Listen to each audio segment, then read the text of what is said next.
সুপ্রিয় দর্শক, আজকে চাঁদ রাত ঢাকা শহরের বেশ কয়েকটা গরুর বাজারে ঘুরে দেখলাম গরু আছে, ক্রেতা নাই। বড় গরুর কারণে অনেক ক্রেতা কম, আর যা ক্রেতা ছিল গতকাল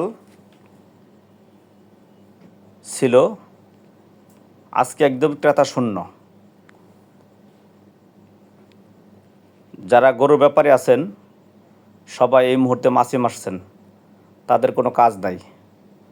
আর গরুরাও এই আনন্দে তারা নিজেরা মারামারি করছেন, বুঝ পরামর্শ করছেন কোন সময় গরুরা বাসায় যাবে। নিজ যে বাসার থেকে চলে আসছে সেই বাসা আবার ফেরত যাবে। তাদের ভিতরে এক ধরনের আনন্দ কাজ করছে। অবিকৃত গরুগুলো সবগুলি চলে যাবে। তো এইরকম আসলে এইবারই বিগত কয়েক বছরের মধ্যে এইবারই হয়েছে এই ভিন্ন রকম একটা আয়োজন, যে বেশি দামি গরু কেনার কোনো প্রার্থী ছিল না। ছোট ছোট গরুগুলো গতকাল পর্যন্ত শেষ হয়ে গেছে, বড় গরুগুলো সবগুলি অবিকৃত রয়ে গেছে। এখন যারা খামারিরা আছেন তাদের একটাই চাওয়া,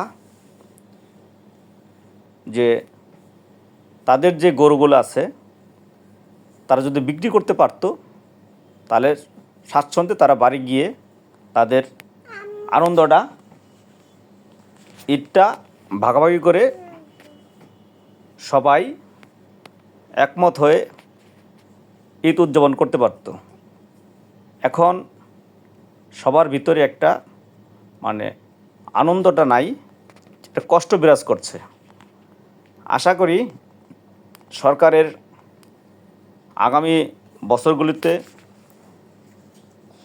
এই খামারিদের প্রতি সদয় হবেন, এবং খামারিরাও যেন যে ধরনের গরু বিক্রি হয় সেই গরুগুলি তারা খামারে রাখবেন। বেশি গরু বড় গরু রাখলে বিক্রি হয় না, সেটাকে খেয়াল করে, সেটাকে লক্ষ্য রেখে সামনের দিনগুলোতে কাজ করতে হবে। এই লক্ষ্যে প্রত্যেকটা খামারের দায়িত্ব নিয়ে যেন যেই গরুগুলি কাজে আসবে সেই গরুগুলি যেন তারা বাজারে নিয়ে আসেন, এবং ক্রেতাদের চাহিদা মতো গরুগুলি বিক্রি করতে পারেন এবং তারাও আনন্দ পান।